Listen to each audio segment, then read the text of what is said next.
A deep freeze. Temperatures are dropping here in northeast Indiana, and they're going to keep getting colder. But those temperatures are already in the teens. They'll drop to the single digits overnight. Yeah, thank you for choosing us. Hope you're cozy right now. I'm Brian McElhead. And I'm Krista Miller. Now, just how cold is it going to get this weekend? We asked that question to meteorologist Gabe Pro.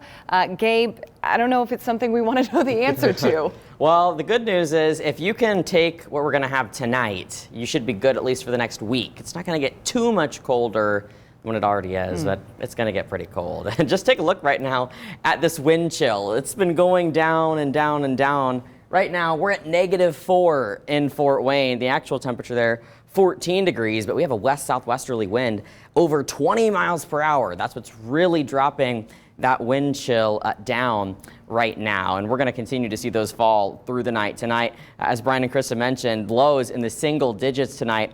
That's going to bring those wind chills down well below zero, perhaps close to 10 below tonight. While we will warm up through the day tomorrow, we're not going to be getting too much warmer. We'll struggle to hit 20 degrees, most of us staying in the teens.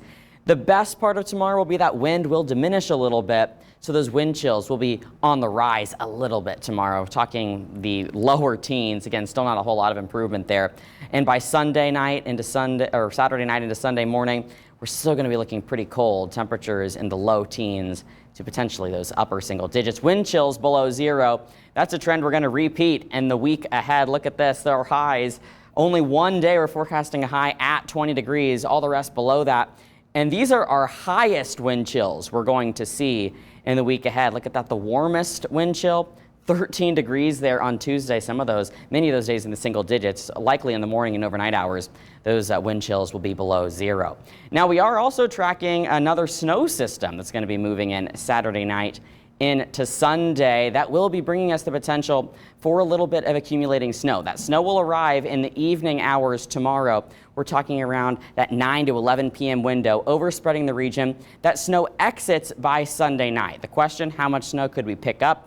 Generally around 1 to 2 inches for most locations. We could see a little bit more than that in some spots, that it could be just enough to coat the roadways and cause some slick conditions Saturday night into Sunday. But yes, that cold is here to stay as we head into the week ahead there. Highs in the teens, lows in the single digits. Also, a few other weather systems we're tracking Monday night. Also, another one on Thursday that could bring the potential for another couple inches of snow. Oh, many people in 21 countries escape the cold. They flock to Florida, spending the winter under sunshine and palm trees. I wish that were us right now. Same, yes. But when it comes to getting the COVID vaccine, a Fort Wayne man tells us Florida is anything but paradise. ABC 21's Carly Van Cleve tells us more about his frustrations. Carly. Brian, Krista, for snowbirds, as they're called, getting the vaccine in a different state like Florida isn't easy because it's a matter of residency. That's what Fort Wayne native and former Indiana State Senator Tom Weiss tells me. So he's flying back to Fort Wayne for that dose of protection.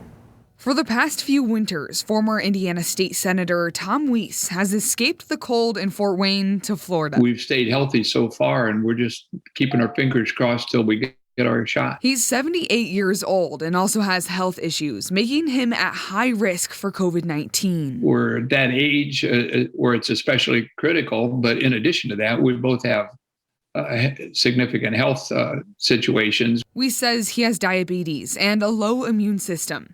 As soon as he was eligible, he wanted the vaccine. We've been trying ever since we got down here, and it's impossible. Impossible to get the vaccine in Florida because his permanent residence is in Fort Wayne. He says because he and his significant other aren't technically full-time residents, they don't get priority, and he's had problems researching what to do. Even being computer literate, it's almost impossible to get a hold of anybody. That frustration led him to make a choice: wait to get the vaccine there or spend the money and come home. We're going to be flying back to Fort Wayne on the 14th. We'll get our initial shot on the 15th, and then we'll come back on the 16th. They're making a quick trip for what he calls a life-saving shot. But he's worried about other snowbirds in Florida who can't do that. But I look at the elderly people down here, or those less fortunate that don't have computers. I don't know how they're able to do it. I just don't know how they're able to get the shots. And That's what's really making this thing a sad situation in Florida. He tells me in about 3 weeks, he and his significant other will have to make another trip home to Fort Wayne to get their second shots. By the way, if you need to sign up to get the coronavirus vaccine, we'll have all the information on our website. Now, what happened